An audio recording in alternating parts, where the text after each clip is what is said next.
नमस्कार। तो कहिए कैसे हैं आप। मेरा नाम है राघव रघुवंशी। आज जो शख्स मेरे साथ बैठे हुए हैं ये एकदम क्रांतिकारी रूप से भारत के कई राज्यों में एकदम से प्रसिद्ध हो गए हैं साहब। अगर शादियों में इनके गाने ना बजे तो साहब शादियां संपन्न नहीं मानी जा रही है। और ये बात मैं इतने कॉन्फिडेंटली इसलिए भी कह पा रहा हूं क्योंकि 2022 में जिन शादियों में मैं गया साहब उसमें एक चीज जो कॉमन थी वो थी अजय हुड्डा साहब के गाने।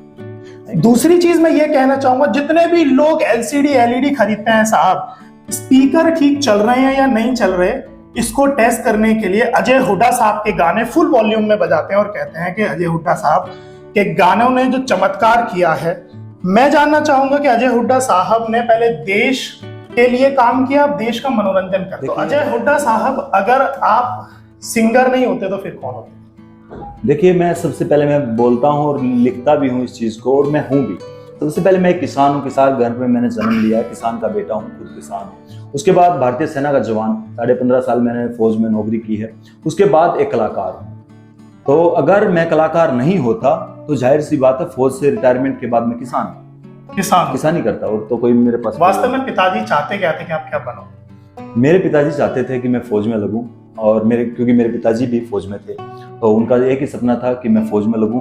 और जब मैं फौज में मैंने ज्वाइन की थी और सबसे ज्यादा शायद मैं भी इतना खुश नहीं था जितना वो ज्यादा मुझसे ज्यादा खुश थे। लोग बात कर रहे हैं आपकी सफलता की, मैं बात करूंगा आपके संघर्ष की। 2014 से पहले अगर देखा जाए तो अजय हुड्डा साहब का संघर्ष चल रहा था। जीवन में कोई 2 संघर्ष जो आपको अभी तक याद है? देखिए, वैसे तो संघर्ष इंसान को करते रहना चाहिए और हमेशा सीखना चाहिए। दोनों चीजें हैं, संघर्ष खत्म नहीं हुआ है, कभी भी खत्म नहीं होता है। लेकिन मैं वो दौर कहूंगा कि जब इंसान टूट जाता है बिल्कुल, तो लगभग 4 से 5 साल मेरा वो स्ट्रगल का टाइम रहा। मारीगाड़ में पटोला सॉलिड बॉडी हिट होने से पहले का दौर मैं बताऊंगा। तो वो काफी टाइम था, उस टाइम पे लोग टूट जाते हैं। मैं कहूंगा अगर आप, जैसे कि अर्जुन की आंख का उन्होंने सिर्फ एक निशाना था कि अर्जुन की को सिर्फ उसकी आंख दिखाई दे रही थी, मुझे सिर्फ और सिर्फ ये दिख रहा था कि मेरे गाने कब डीजे पे बजेंगे। जब तक मेरा सॉन्ग डीजे पे हिट नहीं हो जाता मैं इस लाइन को नहीं छोड़ूंगा। तो मतलब बस एक चीज थी, जिस दिन पटोला सॉन्ग डीजे पे बजा उस दिन के बाद एक लत लग गई कि अगला गाना क्यों नहीं, अगला गाना क्यों नहीं। लोगों की एक उत्सुकता रहती थी, फौजियों की खासकर। जब मैं फौज में छुट्टी काट कर घर पर जाया करता तो मेरे तो फौजी पूछा करते, भाई अब की बार कौन सा गाना गाया है, अब की बार कौन सा धमाल है। और मैं वो दौर बताऊंगा जब मैं फौज में था, 2014 से जब हिट हुआ उसके बाद जब भी छुट्टी आया एक बड़ा गाना, और लगातार 5 से 6 साल लगातार बेस्ट लिरिक्स का अवार्ड भी, बेस्ट सॉन्ग का अवार्ड भी हमने जीता।